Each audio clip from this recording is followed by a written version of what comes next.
আমাদের জীবনে বেঁচে থাকার জন্য অর্থ উপার্জন শুধু প্রয়োজন নয়, কখনো কখনো সেটা হয়ে ওঠে টিকে থাকার লড়াই। আর সেই লড়াইয়ের গল্পই আজ আমরা দেখতে চলেছি নদীর বুকে। নদীর জল, কাদা আর জোয়ার ভাটার সাথে প্রতিদিন মিশে থাকে কিছু মানুষের ঘাম আর পরিশ্রম। ভোরের আলো ফোটার আগেই যারা নৌকা নামায় নদীতে, শুধু পরিবারের মুখে হাসি ফোটানোর জন্য। ও সুব্রত ছোটবেলা থেকেই বাবার হাত ধরে নৌকা করে নদীতে গেছে মাছ ধরতে, শিখেছে স্রোত চিনতে, জোয়ার বুঝতে আর সঠিক সময়ে জাল ফেলে মাছ ধরতে। আজ আর সে শুধু বাবার সঙ্গী নয়, আর সে নিজেই একজন জেলে। আজ সুব্রত আবারও নামবে নদীতে জাল টানতে। তার সঙ্গে রয়েছে রনি, সুব্রত দাদা ও বৌদি। আর আমি আছি আপনাদের সামনে তুলে ধরতে এই সুন্দর অথচ কঠিন বাস্তবতার এক টুকরো ছবি। তো চলুন নদীর পথে বেরিয়ে পড়ি আর দেখে আসি জলের বুকে লেখা সেই জীবনের গল্প।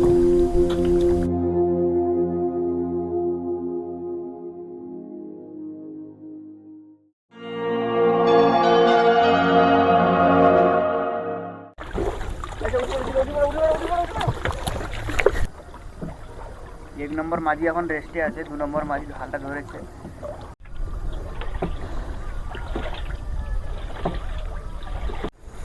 তো বন্ধুরা, আমরা কিন্তু এখন চলে এসেছি চিনাই নদীর একেবারে মোহনায়। আর এখান থেকে আমরা কিন্তু জাল ছাড়া শুরু করছি। এই দেখুন, সুব্রত এখানে বসে বসে জাল ছাড়ছে। আর ওই জালের এক প্রান্ত, ওটা হচ্ছে কিন্তু মৌসুনি আইল্যান্ড। জালের এক প্রান্ত রনি ধরে ধরে ওপার থেকে সাইডে নিয়ে যাচ্ছে, ওদিক থেকে ধার থেকে টানতে টানতে যাবে।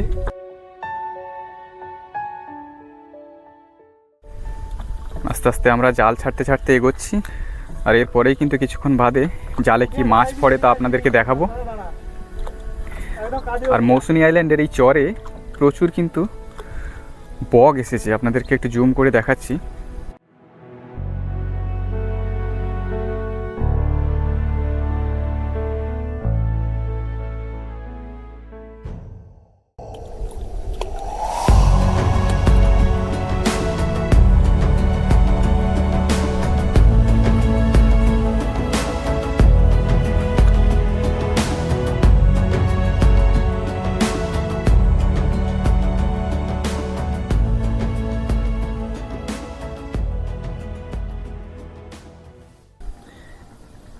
এই দেখুন, পার্শে মাছ কিন্তু অলরেডি জালে গেঁথে গিয়েছে। এই দেখুন, এই যে ধারে যাও, ধারে যাও, ধারে মাছ চলে যাবে।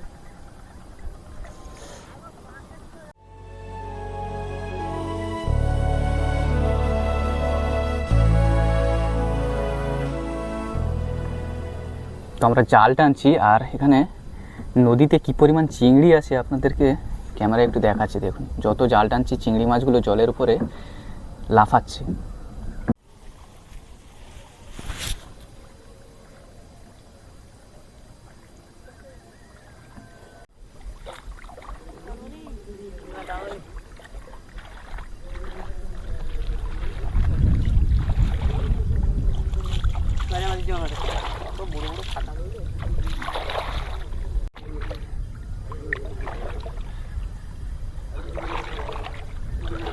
তো এখন জাল টেনে নৌকোয় তোলা হচ্ছে, আর কি কি মাছ পড়েছে সেটা আপনাদেরকে দেখাবো।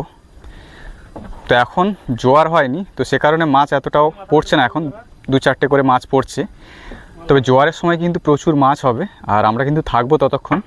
তো এখন কি মাছ পড়েছে তো সেটা আপনাদেরকে দেখাচ্ছি। এই যে দেখতে পাচ্ছেন জাল, এগুলো কিন্তু পার্শে মাছ।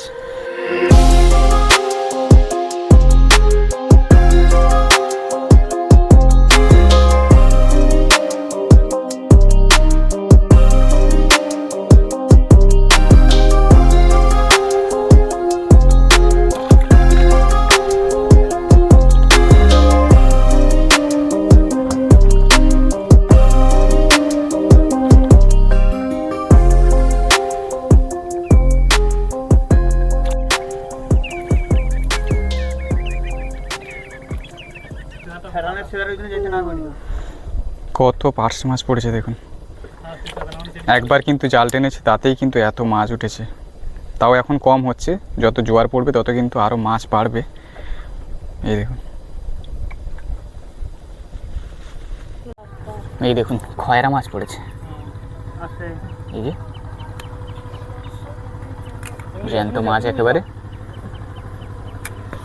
জালে দিয়ে চলে এলে নৌকা ছেড়ে দেবে, খয়রা আছে তাও। এই হচ্ছে পার্শে মাছ। তো এখন আমরা কিন্তু দ্বিতীয়বারের জন্য নদীতে জাল ছাড়ছি। দেখা যাক এবারে আমরা কত কি মাছ পাই। প্রথমবার একটু কম মাছ হয়েছে, তবে এখন কিন্তু জোয়ার পড়ে গিয়েছে। আশা করছি এবারে হয়তো তুলনামূলক বেশি মাছ হবে।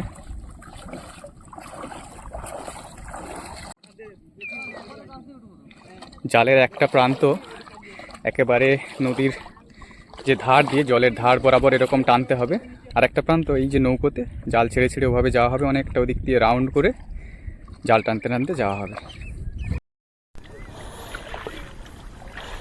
এই যে দেখুন, এভাবে কাদার মধ্যেই কিন্তু হাঁটতে হাঁটতে জাল টানতে টানতে সামনের দিকে যেতে হবে।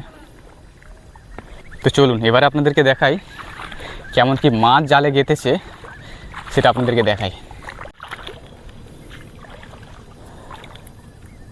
পার্শে মাছগুলো দেখুন, এই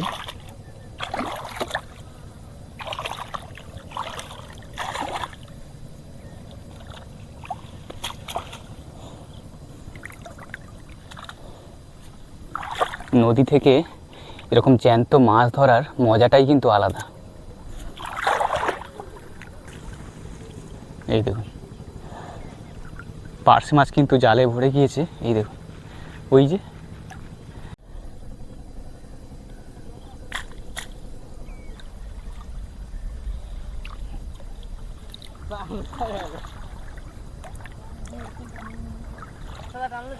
জ্যান্ত পার্শে মাছগুলো দেখুন জালে গেঁথে রয়েছে।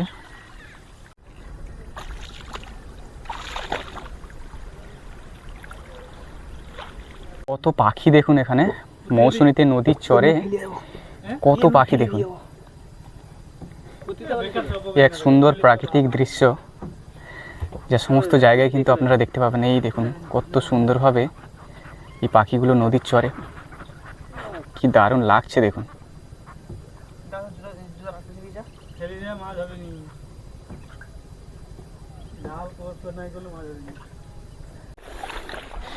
কাদার মধ্যে হাঁটতে হাঁটতে আমরা সামনের দিকে যাচ্ছি। ওদিক থেকেও সুব্রত জাল টানতে টানতে এদিকে আসছে, আর আমরা এদিক থেকে যাচ্ছি। মাছ মোটামুটি হয়েছে, তবে কাদার মধ্যে জাল আটকে যাচ্ছে। আর এখন যেহেতু জোয়ার হচ্ছে, তো সে কারণেই স্রোতের কারণে জাল টানতে অনেকটা কষ্ট হচ্ছে।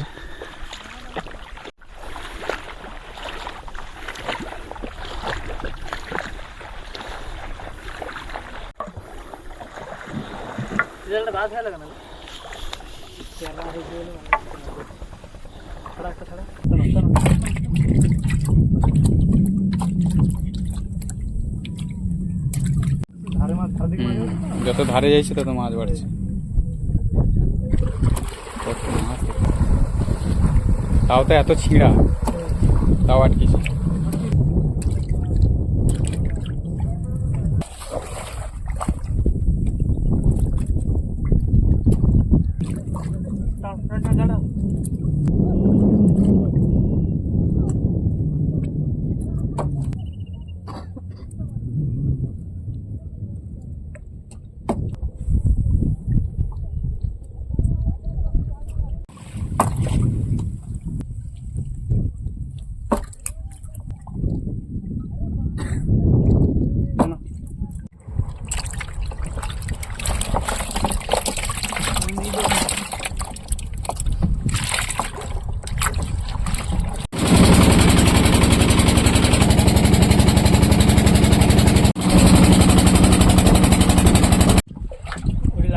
জাল যখন ছাড়ি দেবো না, ধারে ধারে দেওয়া তো বগলা কাছে ফাঁকা জায়গা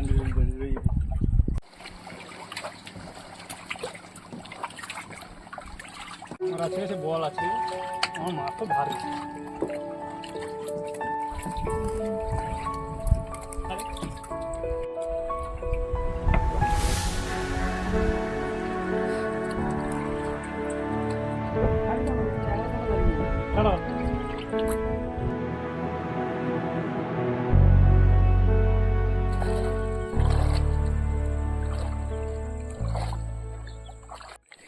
প্রায় 2-3 বার আমাদের জাল টানা হয়ে গিয়েছে। তো এখন আরেকবার জালটা টানা হচ্ছে।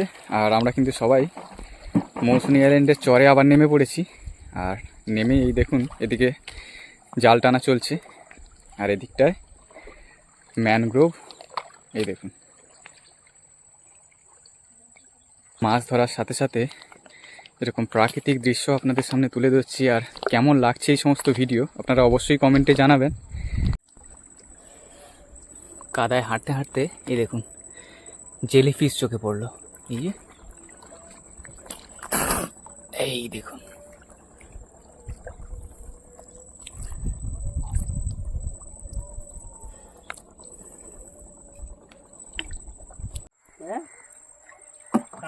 মাছ ছাড়ি দেবে দাঁড়া।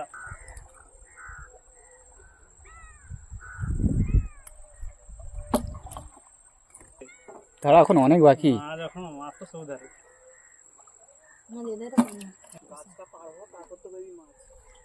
ছাড়ি ধরবো নি আইসেটে আর কি মাছ আইসেটে আইসেটে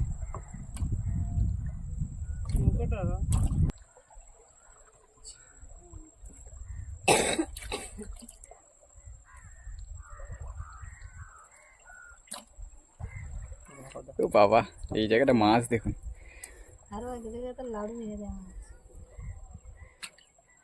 প্রতিবারে যদি এরকম মাছ পড়তো,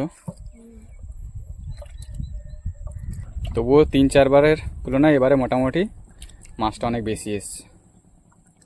সুন্দর এই ও আইন দিয়ে একেবারে বউটা ধরলে মাছ পড়িয়ে যাবে বউটা। আরে সুব্রত, আরো কত দূর মাছ আছে তো নাকি? ওই ছড়িটা যে আসছে ওই ছড়িটা আছে তো? আছে। আমরা মাছ দেখা পাবো তাহলে, তাই তো?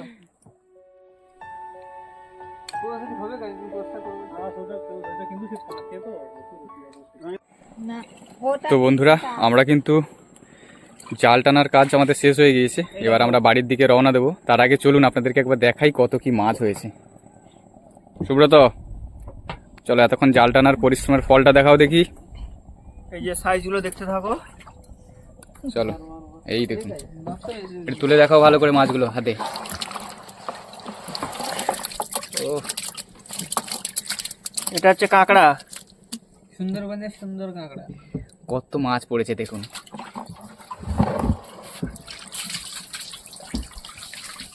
এবারে লাম্বারে পালিয়ে যাবে। মাছগুলো দেখুন কি সুন্দর চকচক চকচক করছে একেবারে। এরকম মাছ পড়লে না দেখেই মজা।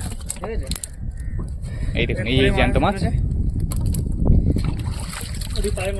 সুব্রত, তবু আন্দাজে কত কিলো মাছ হয়েছে? 5 কেজি,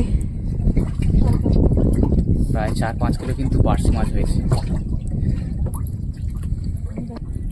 এবার চলুন আমরা বাড়ির দিকে রওনা দিই। তো বন্ধুরা, আজকের ভিডিও এই পর্যন্ত। ভিডিওটি কেমন লাগলো আপনারা অবশ্যই কমেন্টে জানাবেন।